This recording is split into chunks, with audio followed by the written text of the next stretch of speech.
concerning the revelation to David. Hi. I discovered something watching this from Acts 17 Apologetics. It's amazing. It's called Who Corrupted the Bible? And it's so clear. I didn't know about this. But there's a scripture in the Qur'an that threatens Muslims with hell if they think the Bible is corrupted. I'm going to play this for you, and you'll see what I mean. Here it goes. And even quotes from Psalm 37, verse 29. It even quotes directly from Psalm 37, verse 29, in chapter 21 of the Qur'an, verse 105. Chapter 21, verse 105, actually is a direct quotation from Psalm 37, verse 29. So the Qur'an acknowledges that these are scriptures of Allah, these are His words, therefore they can never be corrupted. Now some other passages I want you to look at, but make sure to go to the website to read the full exposition of the meaning of these passages. Chapter 3 of the Qur'an, verse 3 and 4. Chapter 3 of the Qur'an, verse 3 and 4. That's one. Chapter 3 of the Qur'an, verses 48 to 50. Chapter 3 of the Qur'an, verses 48 to 50. That's another. Chapter 3, verse 48 to 50. Chapter 5 of the Qur'an, verses 43 all the way to 48. Chapter 5 of the Qur'an, verses 43 all the way to 48. And that would probably be the best passage. That's right? the most powerful. And let me mention two more. Chapter 10, verse 94, which I did not read. Chapter 10, verse 94, where it says, if you, and it's singular. That's Muhammad. That's when it's singular, it's talking to Muhammad. Yes. There. And there it says, if you, Muhammad, are in doubt concerning the revelations which we sent down to you, ask those who've been reading the book before you. Surely the truth has come to you from your Lord, so do not be of the doubters. Two things to note from that passage, chapter 10, verse 94. Number one, the Quran acknowledges that Muhammad was doubting whether these revelations came from God. So the Quran acknowledges that Muhammad himself was questioning, are these really revelations from God? Number two, it tells Muhammad, if you want to assure yourself that these revelations are from God, go to the people who've been reading the book before you. There is no Muslim in this world who will deny that's a reference to Jews and Christians. Why do I say that? All throughout the Quran, Jews and Christians are called Ahl al-Kitab. Ahl al-Kitab, meaning the people of the book. Why are they called that?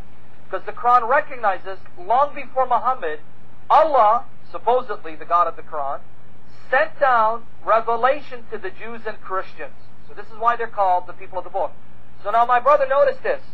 If you're doubting whether the Quran is from God, you're commanded to go to the Jews and Christians to consult their book to determine whether this book is from God or not. Irony of irony. Yeah.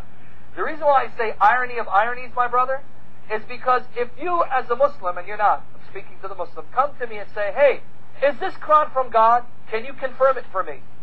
The last thing in the world I'll tell you is that the Quran is from God. Because the Quran contradicts the book that the Quran confirms to be true, meaning the Bible, thereby proving that Muhammad is a false prophet and the Quran is a false message. Now let me read the final one, and we'll go to your other question. This one is a powerful one. My brother, are you aware that the Quran says that those who deny the message given to the apostles of God, they will be fetid fluid for the fire? Chapter 40, verses 70 to 72. Chapter 40, verses 70 to 72.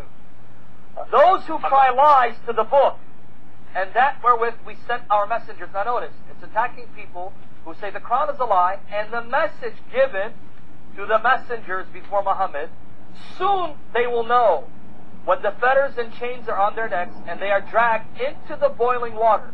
Now Yusuf Ali translates it as fetid fluid. Then into the fire they are poured. Did you catch that?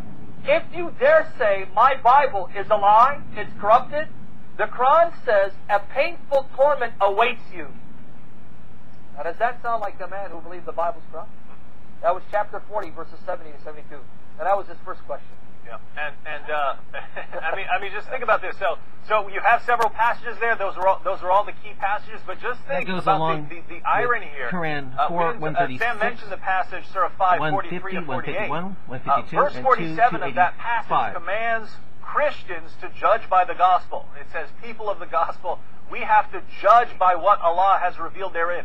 If we judge by what we read in the gospel. First of all, we can't do that if the gospel has been corrupted. The gospel has been changed. It's no longer reliable. It was corrupted by the Apostle Paul or at the Council of Nicaea.